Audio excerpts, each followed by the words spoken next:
अगर तो आप अपना कोई न्यू बिजनेस स्टार्ट करते हैं, वहाँ पे बिजनेस डिटेल या एक अमाउंट के बारे में आपसे पूछा जाता है कि कितना आप अर्न कर लेते हैं या कर सकते हैं, तो आपने एस्टिमेट रखा ही होता है ना कि अगर हम ये वाला जी कारोबार स्टार्ट करें। आसान कारोबार लेकर आया हूँ, बिल्कुल ठीक है, जिसका कि मैंने प्रूफ के तौर पे स्क्रीनशॉट भी आपके सामने लगा रखा है। ठीक है, तो आप लोगों के लिए खासकर जाके मैंने टीसीएस का ऑफिस विजिट किया, उससे सवालों जवाब किए कि वो उनके पास का आजकल के टाइम में, आज की डेट में उनके पास कार्ड, तो ये भी आपको बताता हूँ। इसके अलावा मैंने दूसरा स्क्रीनशॉट लगाया कि मैंने हेल्पलाइन पे बात की है और आप लोगों के जो भी ज़रूरी सवाल होते हैं वो सारे मैंने तमाम ज़रूरी सवालों के क्या मैंने जवाब लिए हैं। ठीक है, तो बिल्कुल रियल वीडियो बहुत अच्छी इन्फॉर्मेशन के साथ आपको ये मिलेगी, तो आपने जो है वो वीडियो को कंप्लीट वॉच करना है, स्किप नहीं करना है। ठीक है, और अगर वीडियो मेरी अच्छी लगी, क्योंकि मैं भी आप लोगों के लिए इतनी मेहनत कर रहा हूँ, तो आप भी मेरे चैनल को सब्सक्राइब करके वीडियो को लाइक शेयर ज़रूर करें, ताकि सब भाइयों के पास जो है ना ये रियल इन्फॉर्मेशन जा सके।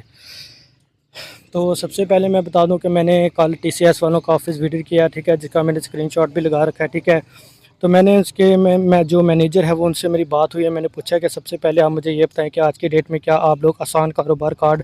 तकसीम करें, तो उसने मुझे बताया कि हफ़्ते में 1 या 2 दिन का उनके पास कभी नागा हो जाता है। इसके अलावा वो डेली बेसिस पे जो है वो 30 40 50 कार्ड जो है वो तकसीम करें। ठीक है, क्योंकि मैं ज़िला सरगोदा में हूँ, तो ये इतना बड़ा शहर नहीं है, मतलब ठीक है, इसके हवाले से 30 40 50 कार्ड वो कहते हैं हम डेली की बुनियाद पे जो है वो जो है ना तकसीम करते हैं। फिर मैंने उनसे पूछा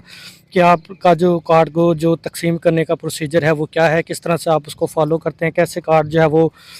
उस बंदे के घर आप पहुंचाते हैं जिसका जो है वो एप्लीकेशन हो। ठीक है, तो उसके बारे में उन्होंने बताया कि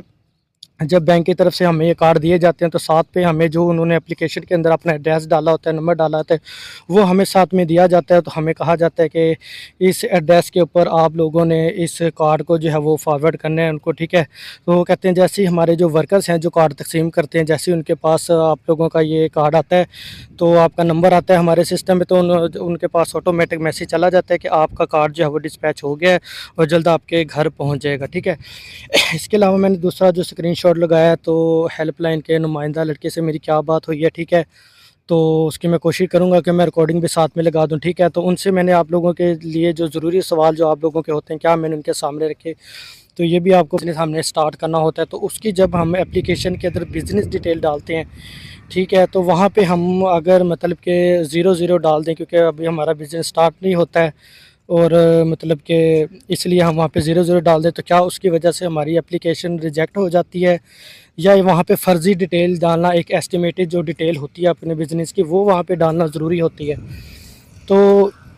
उसका उन्होंने मुझे जवाब दिया कि जी वहाँ पे आपने 00 नहीं डालना था, अगर आप 00 डालते हैं तो आपके लिए एप्लीकेशन बिल्कुल रिजेक्ट हो सकती है, क्योंकि बैंक को जो है ना ये एस्टिमेट, ये अंदाज़ा करना होता है कि आप अगर नया भी बिज़नेस स्टार्ट कर रहे हैं तो आपका जो है वो बिज़नेस कैसा रहेगा, आप कितना अर्न कर सकते हैं और किस तरह से आप अपनी जो है वो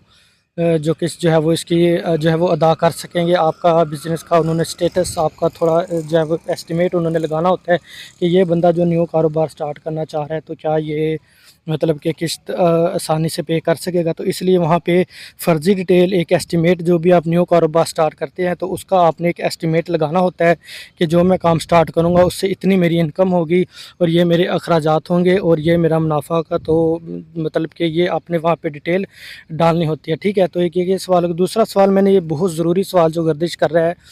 तो उसके बारे में मैंने ये पूछा है कि जी जो क्रेडिट असेसमेंट आखिरी जो आपकी जो वेरिफिकेशन होती है, तो वहाँ पे ये बताएं कि जो कहते हैं कि जी अगर आप बंदा जो है वो जो एप्लीकेशन देता है, ठीक है,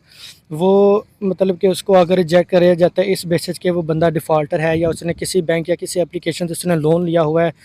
तो इस प्रोसीजर में जो हम जो आम तौर पे मोबाइल के अंदर जो अपनी सिम यूज़ करते हैं, उस सिम पे जो एडवांस लोन होता है, जो हम 10 20 या 30 40 रुपए का या 100 50 का लेते हैं, वो एडवांस लोन जो मतलब जायज़ एडवांस या जोंग एडवांस लोन हम लेते हैं कॉल वगैरह करने के लिए, कोई इमरजेंसी यूज़ के लिए, तो वो भी इसमें मतलब शामिल है या नहीं, उसकी वजह से भी हम डिफ़ॉल्टर हो सकते हैं या हमारी एप्लीकेशन रिजेक्ट हो सकती है।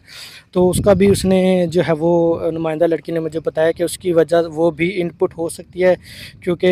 अमाउंट का कुछ नहीं, वो कम ज़्यादा हो सकते हैं, लेकिन अगर कम भी हो और आपने ना